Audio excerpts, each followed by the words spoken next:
friends. Today I'm going to talk about one of my favorite topics, practicing and how to do it effectively. Have you ever played a song 100 times and felt that it just wasn't quite there? Or maybe when you started out, you progressed very quickly and then you hit a plateau and you just feel like you're not really making any headway on the instrument. Part of learning an instrument and learning music is also learning how to practice effectively. Sitting down and just playing songs on your uke is not practicing. That's playing. That's rehearsing. But what we want to do is get in the habit of deliberate practice. And the question is, what the heck is that and why is it actually going to help me?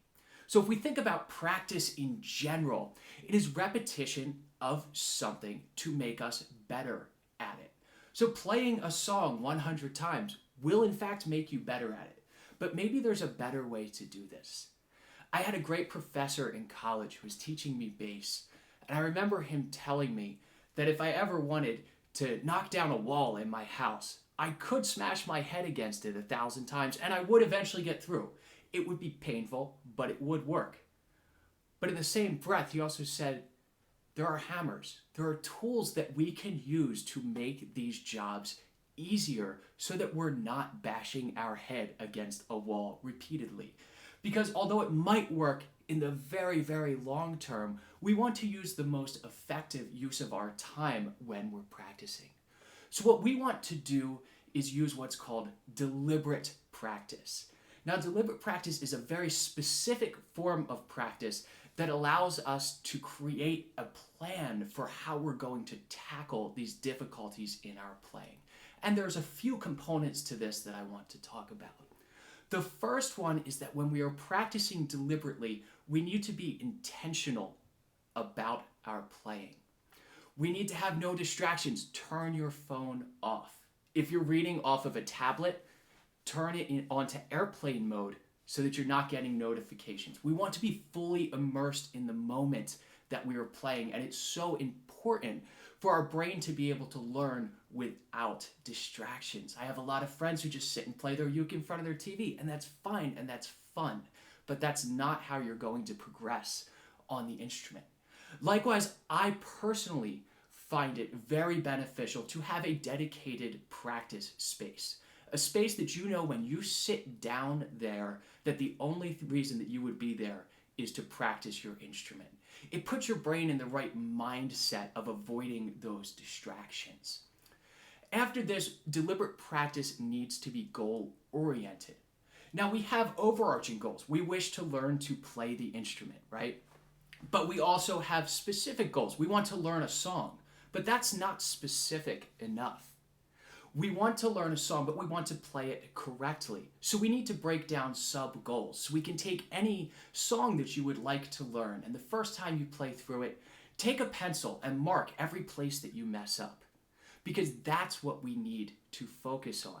Not on the entire piece. We need to tackle these little sections that are giving us trouble. And that's what's going to allow us to complete these tasks faster, is instead of thinking of the big picture, thinking of these little portions that we need to make that little bit of difference that can make a huge difference in the big picture.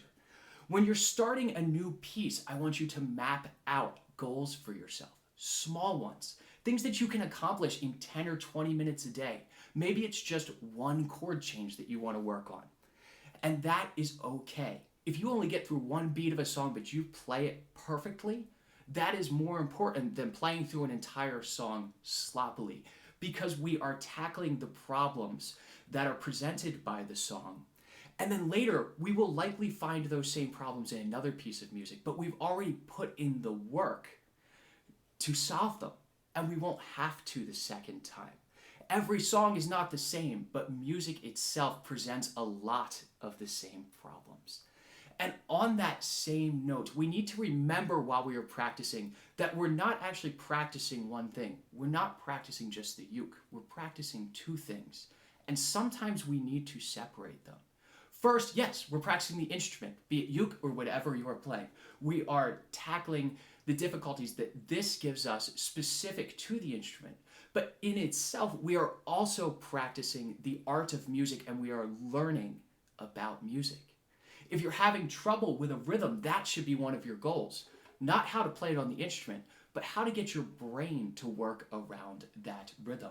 Sometimes it can help so much to put your instrument down and to just clap rhythms or say rhythms. Or if you're having trouble reading a specific line of music, to write in the names of the notes and sing it away from your instrument so that you can begin to make these neural connections that you can later apply to your instrument. And with this, it also helps very much to step away from the instrument from time, but also to visualize the practice that you're doing. There was a great study years ago with basketball players, and they were shooting free throws. And what the study had them do is one group spent an entire day just repetitiously shooting those free throws. They did well. The second group was only allowed to visualize. They could not touch the ball. And the improvements were in fact higher in the visualization group than the ones that were only doing the repetition.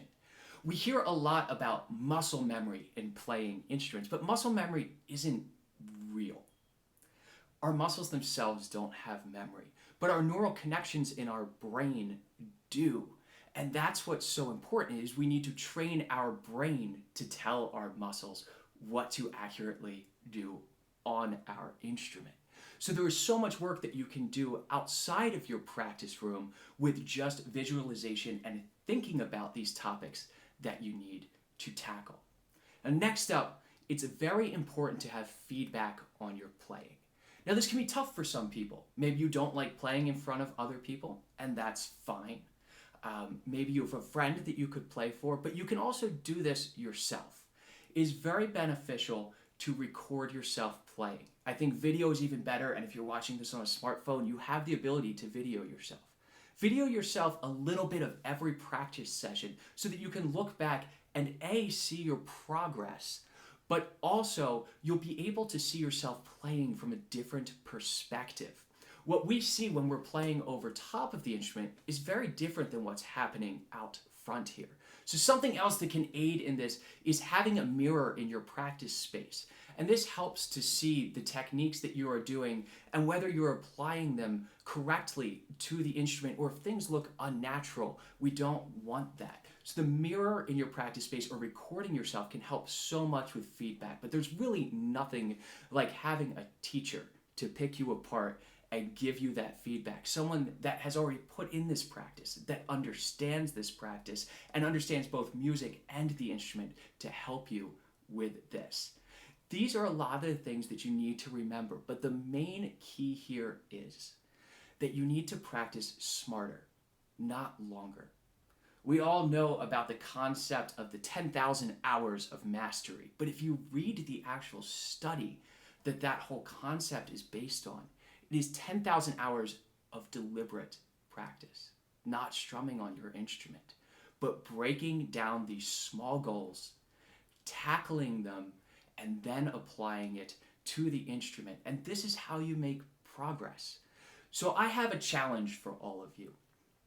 Drop a comment below or send me a message on any platform. You can go to my website and you can just send me an email there and tell me what you're working on. And let me help you map out a small plan to make progress. And give it a week.